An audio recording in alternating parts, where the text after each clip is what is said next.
अक्टूबर 1945 जब संयुक्त राष्ट्र ने आधिकारिक वैश्विक संगठन का दर्जा प्राप्त किया, इसका इतिहास और राजनीतिक नियतार्थों के बारे में काफी कुछ लिखा और कहा गया है। लेकिन आज के वीडियो में हम बात करेंगे इसके पीछे के मानवीय विचारों की।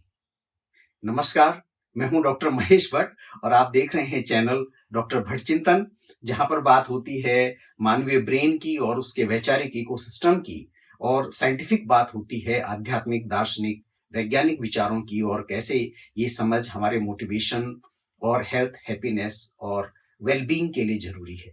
आगे बढ़ने से पहले गुजारिश, यदि आपने अभी तक चैनल को सब्सक्राइब नहीं किया है तो सब्सक्राइब करके बेल आइकन पर क्लिक जरूर करें ताकि आपको समय पर वीडियोस मिलते रहें। धन्यवाद। हम संयुक्त राष्ट्र को एक अंतर्राष्ट्रीय संगठन के रूप में बनाने के विस्तृत प्रक्रियात्मक, राजनीतिक और अन्य व्यवस्थित कदमों की और उसके पीछे के इतिहास की बात नहीं करने जा रहे हैं। हम आज बात कर रहे हैं उसके पीछे की मानवीय सोच या कलेक्टिव ह्यूमन थॉट प्रोसेस की। हम संयुक्त राष्ट्र चार्टर की प्रस्तावना और उसके पीछे की सामूहिक मानवता की विचार प्रक्रिया की पड़ताल करेंगे। इसके दृढ़ संकल्पों में पहला बिंदु जो कहता है, हम संयुक्त राष्ट्र के लोग आने वाली पीढ़ियों को युद्ध के संकट से बचाने के लिए दृढ़ हैं, जिसने हमारे जीवन काल में 2 बार मानव जाति के लिए अनकहा दुख लाया है। यह कैसा लगता है? क्या यह किसी ऐसे व्यक्ति की पुष्टि की तरह दिखता है जिसने जीवन में कुछ गलत तरीके या निर्णय लिए हैं और अब खुद को नैतिक रूप से सही करने के लिए दोबारा ऐसा न करने की पुष्टि कर रहा है?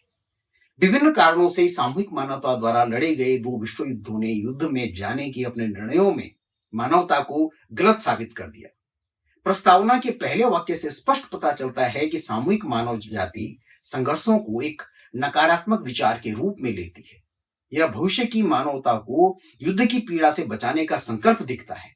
इस प्रस्ताव में दूसरा बिंदु जो कहता है, मौलिक मानव अधिकारों में मानव जीवन और उसकी गरिमा और मूल्य में बिना पुरुषों और महिलाओं और बड़े और छोटे राष्ट्रों में भेदभाव के समान अधिकारों में विश्वास की पुष्टि करने के लिए एक व्यक्ति और एक राष्ट्र का मूल्यों को संबोधित करता है, चाहे उनकी भौतिक प्रकृति कुछ भी हो।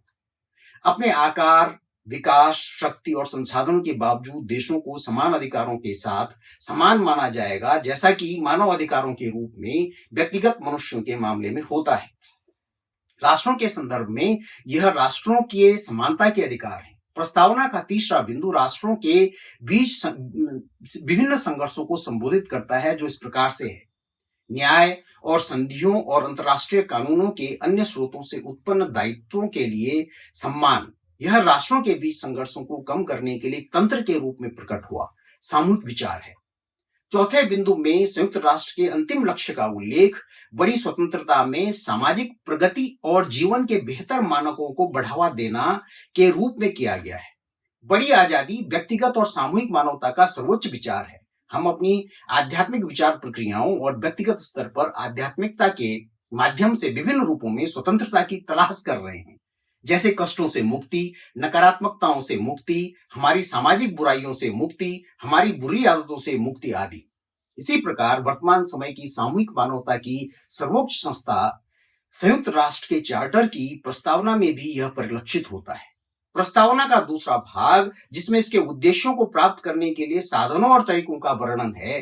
पहले भाग में यह कहा गया है कि सहिष्णुता का अभ्यास करें, अच्छे पड़ोसियों के रूप में शांति से रहें और अंतर्राष्ट्रीय शांति और सुरक्षा बनाए रखने के लिए अपनी ताकत को एकजुट करें, और सिद्धांतों और संस्थानों के तरीकों को स्वीकार करके यह सुनिश्चित करें कि सशस्त्र बलों की ताकत के उपयोग से सामान्य मानव हित में बचा जाए और सभी लोगों की आर्थिक और सामाजिक उन्नति को बढ़ावा देने के लिए अंतर्राष्ट्रीय मशीनरी को नियोजित किया जाए। यहाँ हमें मानवता के सभी सकारात्मक विचारों और शांति, एकजुटता, सहिष्णुता आदि जैसे मानवीय मूल्यों का उल्लेख मिलता है। अधिकांश देशों की संवैधानिक प्रस्तावना में न्याय, स्वतंत्रता, समानता, आजादी, एकता, एकजुटता आदि जैसे सभी सकारात्मक शब्दों का उल्लेख प्रमुखता से मिलता है। प्रस्तावना के विचार का महत्वपूर्ण मानवीय अर्थ इन शब्दों में बिना पूरा नहीं किया जा सकता है।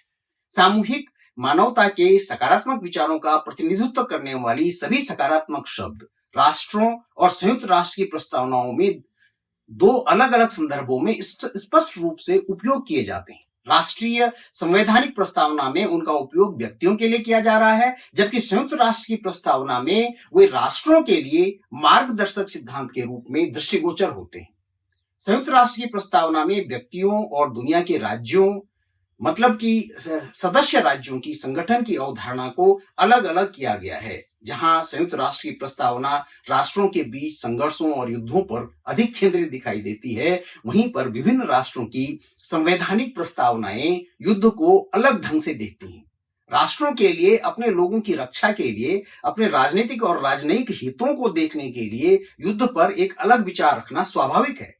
सामूहिक मानवता के विचार एक राष्ट्रीय स्तर पर और दूसरा वैश्विक स्तर पर व्यक्तिगत मनुष्यों की समान बुनियादी इकाई इंडिविजुअल थॉट प्रोसेस या व्यक्तिगत विचार प्रक्रियाओं द्वारा गठित शांति, न्याय, समानता, स्वतंत्रता आदि के समान सामान्य सकारात्मक विचार हैं, जहां पर राष्ट्रीय भावनाएं किसी राष्ट्र की सामूहिक मानवीय विचार प्रक्रियाओं को अपने हितों को संबोधित करने के लिए प्रेरित करती हैं, जहां वे राष्ट्रवाद के विचारों को जन्म देते हुए अन्य देशों के साथ टकराव पैदा कर सकते हैं, जिसमें लालच, राजनीति, सीमा विवाद जैसे विचार जो मूलतः नकारात्मक अमानवीय विचार होते हैं, किसी देश का सामूहिक दृष्टिकोण को जो उस देश के सामूहिक विचारों का प्रतिनिधित्व करते हैं, लेकिन उनमें कुछ मात्रा में नकारात्मक विचार भी होते हैं।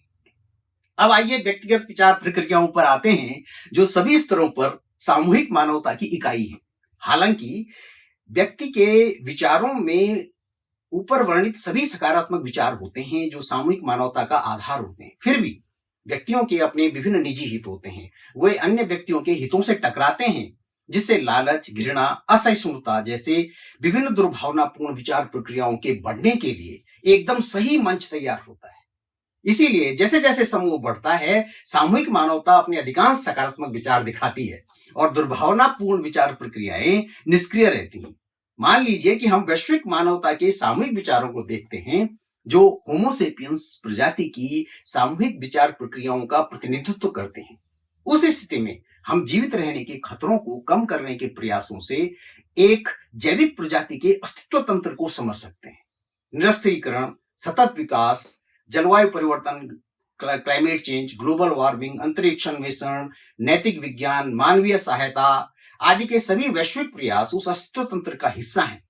हम वैश्विक मानव जाति के प्रयासों को उन सभी सकारात्मक विचारों के रूप में देख सकते हैं जिनका निरंतर विरोध होता है और व्यक्तियों, समूहों और राष्ट्रों के आत्म केंद्रितता, लालच, विभिन्न वादों और स्वार्थों के नकारात्मक विचारों द्वारा उन्हें नीचे खींच लिया जाता है या नीचे खींचने की कोशिश होती है।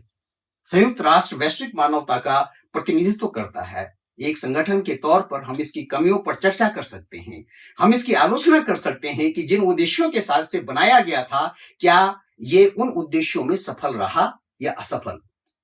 अंतर्राष्ट्रीय सत्ता राजनीति में इसकी भूमिकाओं की आलोचना करने के लिए हमारे पास वैध कारण हो सकते हैं। फिर भी हमारे पास यह कहने के वैध कारण हैं कि यह सामूहिक वैश्विक मानवता के प्रतिनिधि विचार प्रक्रिया के फलस्वरूप उत्पन्न एक वैश्विक मानवता का वैचारिक परिणाम है।